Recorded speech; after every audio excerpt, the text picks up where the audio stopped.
Salam Pancasila. Halo, selamat malam. Ketemu lagi di 3G Show yang disponsori oleh Jaringan Militan Ganjar Jari Tangan.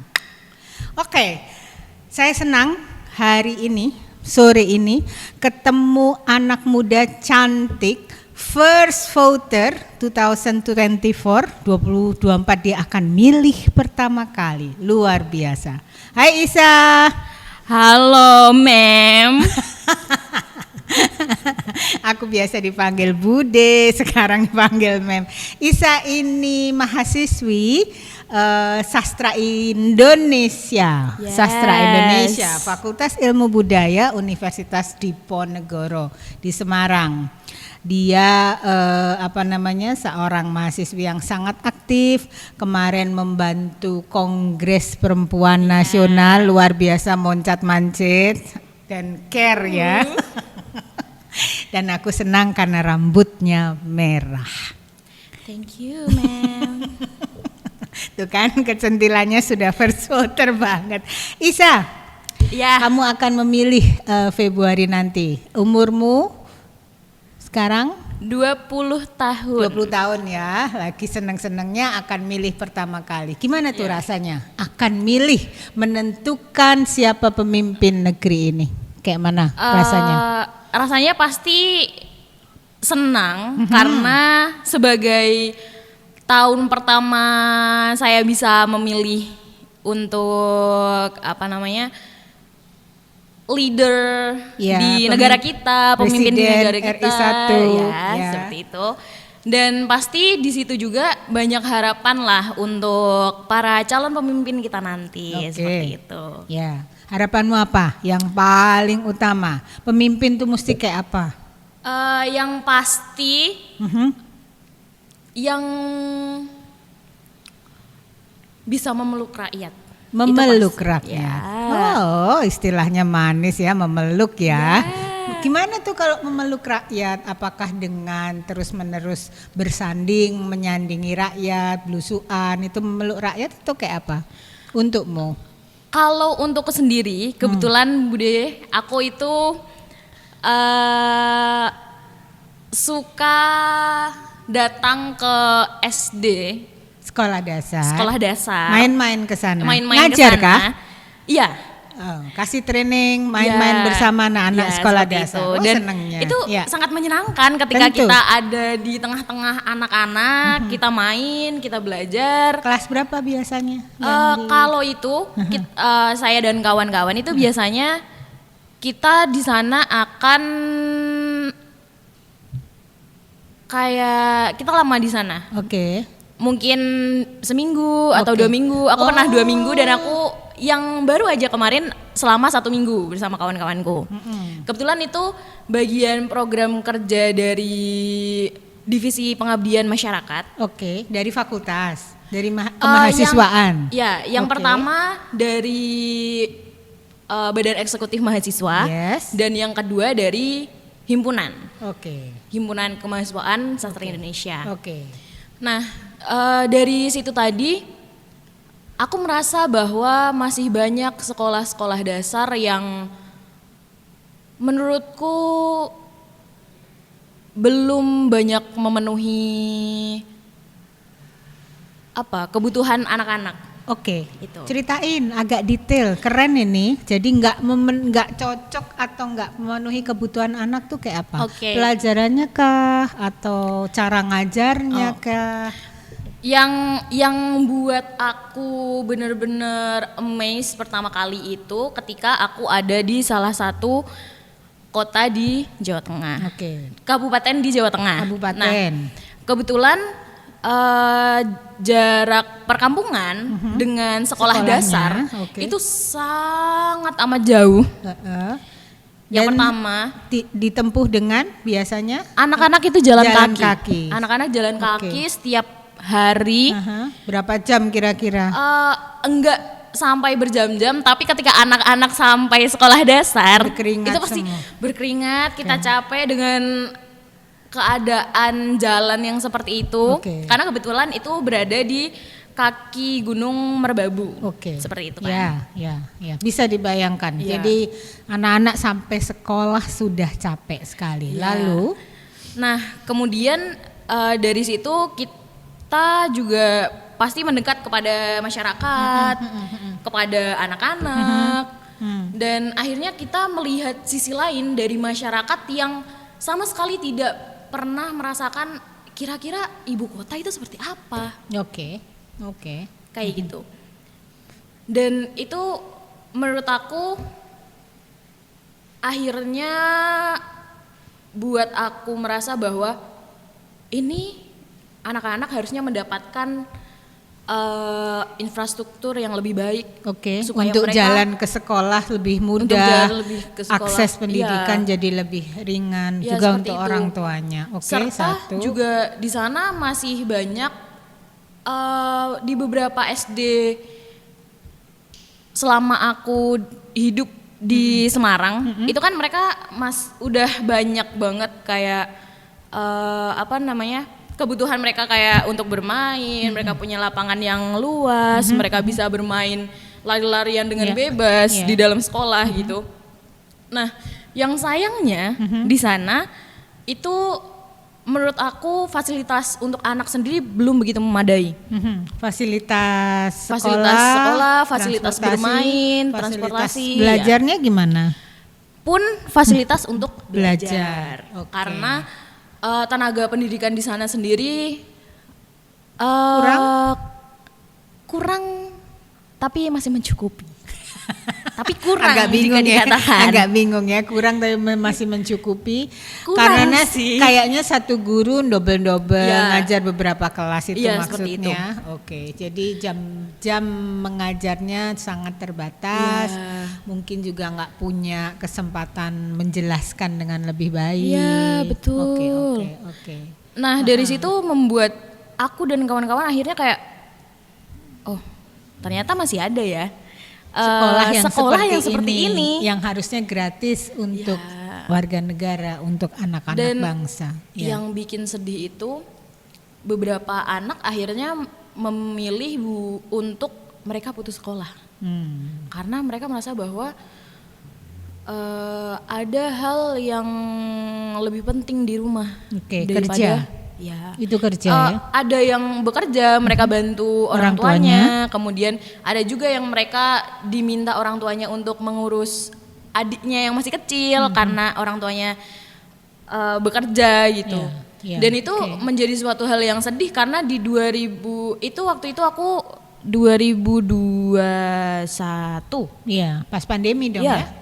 Sekitar 2021 2022 di masa itu kita masih melihat ada anak yang memilih untuk tidak bersekolah. Mereka putus sekolah karena mereka Ya, kan bahwa kondisinya ya. mereka mendapatkan kondisi yang kurang baik. Oke. Dikatakan seperti itu. Oke. Juga soal biaya mungkin Iya. ya. Ya, biaya kemudian ada hal lain jadi mereka sebenarnya mungkin bukan milih ya, kepaksa kali Iya. ya saya. Ya mereka terpaksa untuk melakukan kegiatan yang membuat mereka putus sekolah Iya. kayak gitu. Itu kan buat aku dan kawan-kawan yang pasti Seumurmu sedih, nyesek ya, nyesek ya. Karena akhirnya kita kayak sadar kayak oh kita kadang kuliah aja masih kayak yang kuliah nggak ya, padahal kita tinggal masuk tapi ketika kita udah Bagus. bertemu di masyarakat yang kayak gini, masyarakat yang kurang mendapatkan Kesempatan dan kayak akses. kita jadi kayak sadar gitu. Oke, nah ini keren ini yang sudah dibiayai, bisa sekolah, keterima di universitas negeri pula gitu ya, bisa melihat adik-adiknya yang untuk ke sekolah aja sulit, nggak bisa masuk karena harus kerja, ini langsung mukul tiung gitu ya, Iya. keren ya. Jadi terus jadi rajin sekolah nggak? Alhamdulillahnya iya. Alhamdulillah hati kecilnya terketuk kayak Alright. permisi. Ya, ya. Di sana masih banyak anak yang nggak bisa sekolah. Oke. Nah, bicara soal kenyataan dan pengamatan Iza bahwa di kabupaten di Jawa Tengah saja sekolah dasar belum semuanya menggapai anak-anak yang membutuhkan sekolah. Ini kalau dihubungkan dengan kita mau nanti 2024 milih pemimpin bangsa, itu kayak apa ya? Itu apa ada hubungannya atau menurut Iza enggak bukan itu tugasnya atau itu justru salah satu mandatnya? Nah, kalau kita membahas soal ini, harapan saya kepada calon pemimpin kita? Ya, calon pemimpin kita nanti mungkin bisa nih. Bisa memberikan infrastruktur yang lebih baik lagi untuk anak-anak yang mungkin yang sayangnya masih belum mendapatkan kesempatan lebih baik. Khususnya infrastruktur untuk mengaksesi pendidikan itu satu. Kemudian juga isinya sekolah ya, pendidikannya ya, guru-gurunya diperhatikan.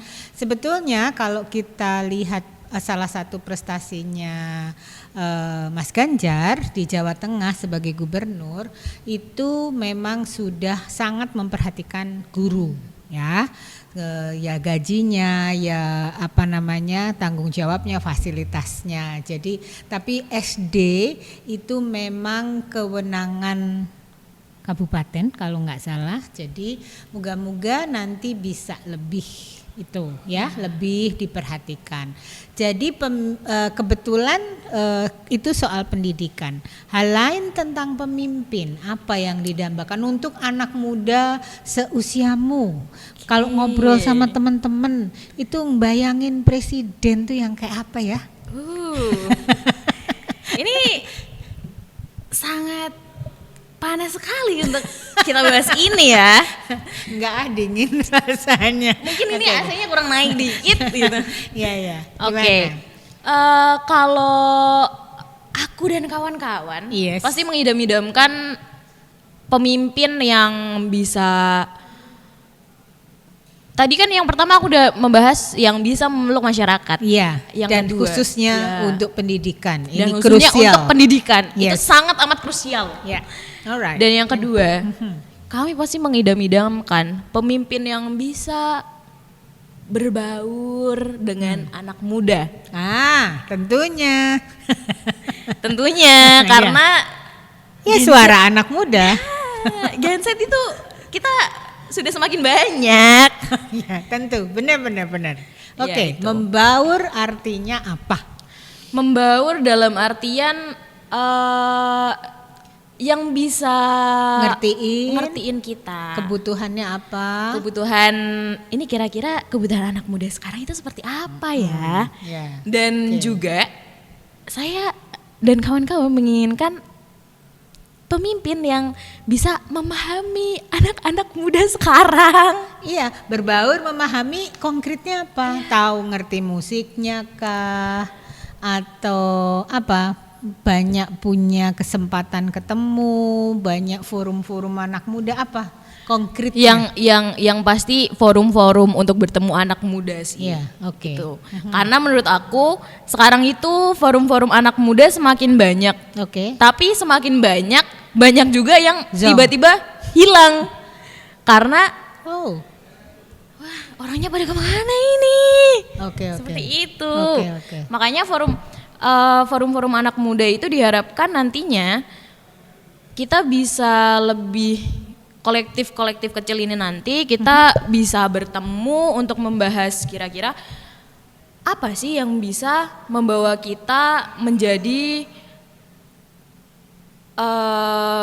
anak muda yang meskipun care sama masyarakat. Kita care sama masyarakat dengan cara kita sekarang seperti itu. Oke. Itu. Iya, ini menarik buat saya karena kamu dari sastra Indonesia. Apakah diantaranya juga menghargai sastrawan-sastrawan yang khas Indonesia, meneliti kembali tulisan-tulisannya atau gimana tuh? Oke, kalau dari aku sendiri, kebetulan aku itu masuk ke dalam peminatan filologi. Filologi itu merupakan konsentrasi yang nantinya akan membahas seputar naskah-naskah lama. Wow. Gitu. Naskah lama itu per tahun atau per apa? Masa sastranya. Misalnya generasi 40-an kayak gitu. Kalau kita membahas tentang generasi ya. Sebenarnya naskah-naskah lama itu lebih ke hazanah-asanah ilmu yang itu hadirnya masih menggunakan aksara Jawa, Kawi, jadi Pegon. bukan bahasa Indonesia. Ya, bukan. Pegon, Jadi ya sastra-sastra Jawa. This is interesting. Ya. Itu ya. Jadi itu sebetulnya bangsa kita kaya ya. Dari bangsa kita ujung itu Aceh sangat sampai kaya. Papua. Kita mempunyai banyak hazanah naskah lama yang sayangnya gak dikenal. Tidak dikenal yang pertama. Apalagi oleh anak muda ya. Bahkan hazanah naskah lama itu lebih terkenal di luar negeri daripada di negara kita sendiri. Oke. Nah, kalau membahas tentang ini, saya ingin berharap kepada siapapun nanti pemimpin kita di masa depan untuk lebih peduli kepada nasib naskah-naskah yang ada di Indonesia. Karena itu bisa dikatakan apa ya, Harta harta karun dan nilai-nilai budaya yang sangat seperti kayak apa ya, asli atau hakiki dari bangsa kita ya. Luar biasa ya. Untuk bisa terus seimbang dengan serbuan kultur yang konon katanya sangat modern atau barat, tapi ternyata kalau dilihat nilai-nilai dari naskah-naskah itu yang Isa temukan gimana, juga punya nilai-nilai luhur, keadaban yang bagus gitu ya. Yang pasti iya, yang pasti iya. Dan sebenarnya banyak orang yang merasakan bahwa naskah-naskah itu sudah tidak diperlukan lagi. Tapi yang tidak disadari sebenarnya naskah-naskah lama itu, adanya naskah-naskah lama itu membuat apa yang ada di hari ini. Itu. Iya, mewujudkan apa yang ada di hari ini kalau bisa ditelusuri dari naskah-naskah lama itu. Luar biasa. Terus kalau udah, jadi nanti kalau misalnya lulus kuliah jadi apa tuh kalau jurusan khususnya filologi? Nah, kebetulan kita masuk di filologi itu karena kita suka. Oke. Ya, jadi kita, memang pilihanmu ya. Itu memang sebuah pilihan karena kita menyukai hal itu. Dan menurutku nantinya apapun yang aku dapatkan itu nggak selamanya bisa menjadi harapan nanti aku jadi apa. Oke. Karena nanti aku jadi apa itu nggak selalu berkaitan dengan apa yang kamu pelajari. Oke. Karena yang sekarang itu yang penting kita dapat ilmu. Oke. Dan ilmu itu langsung kamu cari gunanya untuk gaul, untuk ini di masyarakat ya, kayak anak-anak SD tadi. Oke. Lalu kita juga omong nih, banyak yang dari jari tangan ngomong mengira-ngira bahwa sosok Mas Ganjar itu memang dekat dengan anak muda. Menurut kawan-kawanmu atau menurut Isa sendiri betul itu? Ya, kebetulan aku sempat beberapa kali melihat Pak Ganjar main-main dengan kawan-kawan gitu. Oke. Mungkin Bapak Ganjar habis ini bisa ke Sastra Indonesia Undip. Kita main-main bersama kolektif-kolektif kawan-kawan kita gitu. Tapi menurutmu, persepsimu bagaimana? Mas Ganjar ini sebagai pemimpin muda gitu, bagaimana persepsimu terhadap beliaunya? Menurutku, beliau itu merupakan seorang pemimpin yang bisa mengikuti anak-anak di zamanku. Itu paling penting dibanding calon yang lain tentunya. Saya nggak bilang ya, yang bilang beliau. Ya nggak apa-apa toh, bilang aja. Ya mungkin ya kemudian selain itu tadi ketika aku berharap bahwa ada pemimpin yang bisa istilahnya berbaur dengan kita, kemudian memahami kita. Sebagian apa yang sudah dilakukan Pak Ganjar itu sudah memenuhi apa yang kita inginkan. Ya, bagus, karena bagaimanapun kamu beruntung karena juga di Semarang, di Jawa Tengah sudah ada proven, sudah terbukti, ada buktinya bagaimana beliau dengan mahasiswa misalnya, juga mahasiswa yang jauh-jauh. Sedangkan yang dua kan memang belum pernah tahu gitu kan ya. Hanya itu alasannya. Jadi sudah ada ini yang cocok. Lalu kalau aku boleh tanya sedikit kawan-kawanmu atau lingkunganmu mahasiswa, excitement atau geliat untuk nanti pada milih 2024 Februari tanggal 14 pas hari Valentine itu gimana? Hari cinta. Apakah kita akan memberi cinta atau apa? Ya, yang pasti ya Bude ya. Ya. Kita akan memberikan sebuah dukungan. Your vote. Yes. Dukungan kita, pilihan kita untuk pemimpin yang terbaik, yang bisa, yang bisa mengikuti tren-tren kita. Gitu. Ya, seperti itu. Oke. Ya, baik. Terus kalau sekarang sebagai anak muda mau kasih pesan khusus barangkali kepada Mas Ganjar, apa? Mungkin ya Pak Ganjar bisa main ke Sastra Indonesia Undip. Itu udah dibilang yang lain. Udah ya yang lain ya. Yang lain dong. Oke, baik. Mungkin untuk itu harapan aku yang pertama seperti yang udah kukatakan, kepedulian terhadap pendidikan.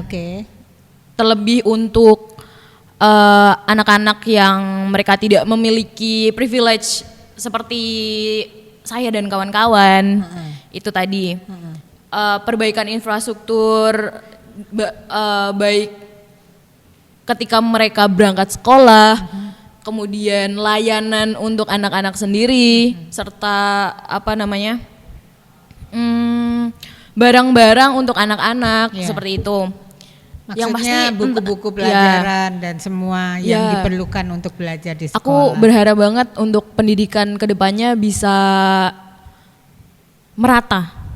Lebih merata untuk semua lebih anak, merata untuk semua anak, semua lapisan masyarakat dari Sabang sampai Merauke. Oke Iza, sip kalau gitu ya. Kita berharap nih sama-sama nih supaya ada benar-benar pemimpin yang mendengarkan keperluan dan kepedulian anak muda untuk pendidikan generasi seterusnya, supaya bangsa ini benar-benar maju gitu ya.